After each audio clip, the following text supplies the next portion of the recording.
3-4 minute तक अच्छी तरह गूंदें। अगर हाथ के साथ चिपके तो आप हाथ पे ऑयल लगा लें और इसको आप कवर करके तकरीबन थोड़ी देर के लिए या 10 मिनट के लिए एक साइड पर रख दें ताकि ये सेट हो जाए। 10 मिनट के बाद आप दोबारा से देखें कि ये रेसिपी आटा जो है वो तैयार हो चुका है। अब आप थोड़ा सा आटा लें, इसको आप दोनों हाथों में घुमाकर गोल सा पेड़ा बना लें।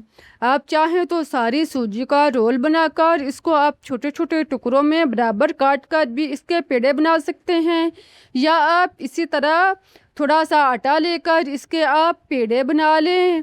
गोल सा पेड़ा बनाएं, लेकिन आम पेड़े से थोड़ा छोटा रख कर बनाएं। इस तरह आप सारे पेड़े जो हैं वो तैयार करें। इनको तैयार करने के बाद अब आप इसको हल्का सा फैला लें। आप इसको हाथ पर रख कर उंगलियों की मदद से ही हल्का सा फैलाकर इसको आप रोटी की शक्ल में बना सकते हैं।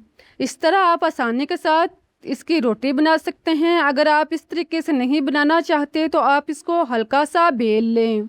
जो भी आपको तरीका पसंद हो, इस तरह से आप इसके नॉर्मल सी रोटी तैयार करें और फिर आप इसके अंदर नारियल का भुट्टा जो है वो इसके अंदर डाल लें। नारियल की ब्राई इसके अंदर करने के बाद अब आप इसको दोनों किनारों से दबाकर बंद कर दें।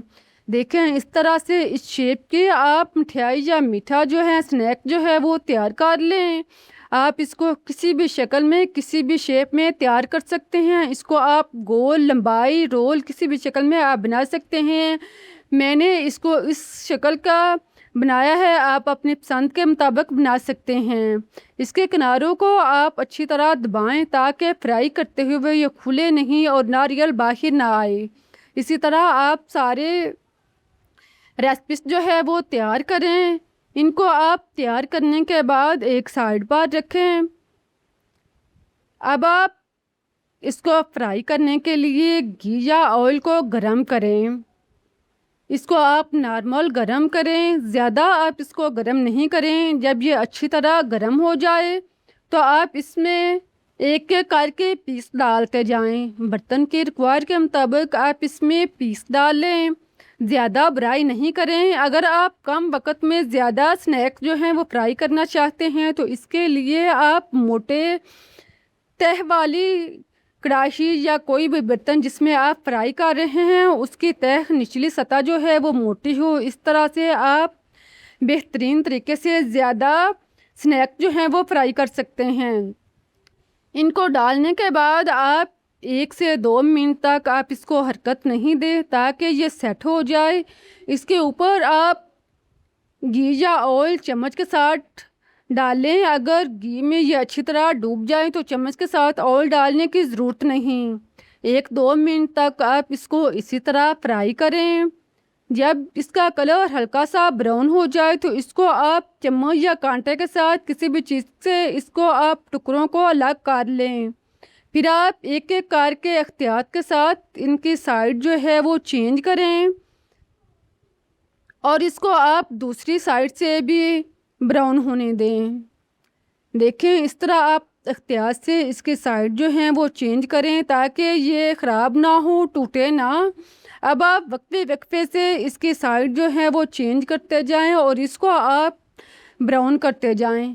इस दौरान आप ख्याल रखें कि इसको आप ज़्यादा तेज़ आंच पे ब्राउन नहीं करें। इसको आप नॉर्मल आंच पे या आप हाई लो आंच पे ब्राउन करें। इस तरह रेसिपी जो है वो अंदर तक क्रिस्पी क्रंची ब्राउन होगी। अगर आप इसको तेज़ आंच पे ब्राउन करेंगे तो ये बाहर से जल जाएगी, ब्राउन हो जाएगी और अंदर से रेसिपी जो है वो कच्ची रहेगी। इसको आप अच्छी तरह दोनों साइड से ब्राउन करते जाएं और इसके आप वक्फे से इसकी साइड जो है वो चेंज करते जाएं। इसी तरह आप इसको दोनों साइड से मुकम्मल तौर पर ब्राउन होने दें।